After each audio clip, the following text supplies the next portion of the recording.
All right, let's dive in. We're about to explore a world that you live in every single day but probably don't fully see, the world of cybersecurity.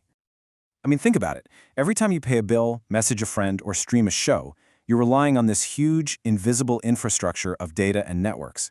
It's a world we've built for convenience, for sure, but it has its own set of rules and, yeah, its own hidden risks. And this isn't just about your personal laptop or phone.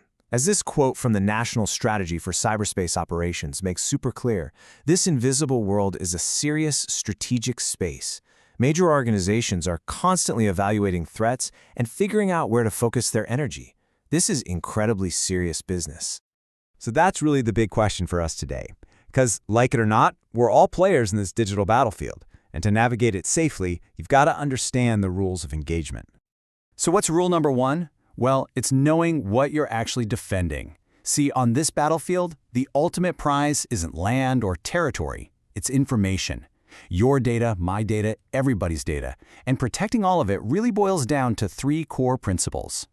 And here it is. This is the bedrock concept in all of information security, the CIA triad. And no, not that CIA. This stands for confidentiality, integrity, and availability. Confidentiality means keeping secrets secret. Simple. Integrity means making sure your data is accurate and nobody's messed with it. And availability? That just means you can get to your data when you actually need it. Every single security measure you can think of is designed to uphold one or more of these pillars. Okay, so if that's what we're defending, who are we defending it from? To protect that CIA triad, you have to know your enemy. And that brings us to three absolutely crucial terms: threats, vulnerabilities, and risk. First up, we've got the threat. A threat is basically the actor or the event that has the potential to cause harm. You know, this could be a hacker, a nasty piece of software, or even something like a flood that wipes out a server room. It's the who or the what that wants to cause trouble. Next, we have vulnerability. A vulnerability is a weakness. It's the chink in the armor. It could be a piece of software you forgot to update, a really weak password, or just a poorly configured security setting. It's the open door that a threat is just waiting to walk through. And this is where it all comes together. When a threat finds a vulnerability it can actually exploit, that's what creates risk. Risk is the real, tangible potential for loss or damage. It's where the attacker meets the open door. Honestly, the entire field of cybersecurity is really about one thing: managing this risk. All right, enough with the theory for a second. Let's see how this stuff actually plays out in the real world. We're going to look at some of the most common cyber attacks and pinpoint exactly which pillar of that CIA triad they're designed to shatter. I guarantee you've seen this one. Phishing is a classic. It's pure deception. It's that fake email you get from your bank or Netflix trying to get you to click a link and verify your details. The goal is dead simple: trick you into handing over your secrets. This is a direct, full-on assault on confidentiality. Now check this one out. A Trojan horse, just like in the old Greek story, is especially sneaky. It's malware hiding inside something that looks totally fine, like a free game or a PDF document.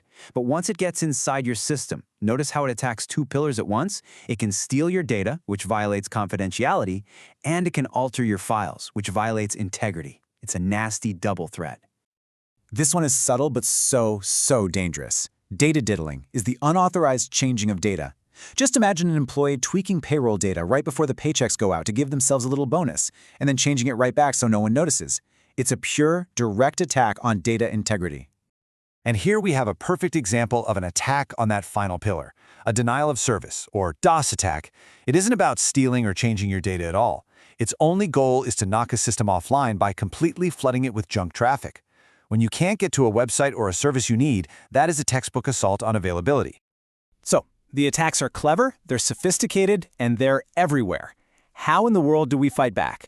Let's switch gears and turn our attention from the attacks to the defenses, the essential tools we use to build our digital fortresses. This is one of the most fundamental questions in all of security. With so many threats out there trying to pretend they're legitimate users, how does a service like your bank or your email provider actually prove your identity? The answer is authentication.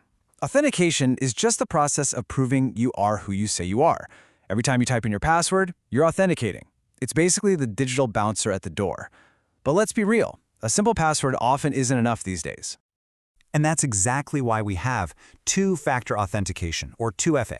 It adds a game-changing second layer of security. See, it's not just about something you know, like a password. It's also about something you have, like your phone. So even if a hacker somehow steals your password, they're still stuck. They can't get in without that physical device in their hands. Another core defense is the firewall. The best way to think about a firewall is like a digital border guard for your entire network. It stands right there at the edge between your computer and the wilds of the internet, and it inspects all the traffic coming and going. Based on a set of security rules, it decides what's safe to let in and what gets blocked at the gate.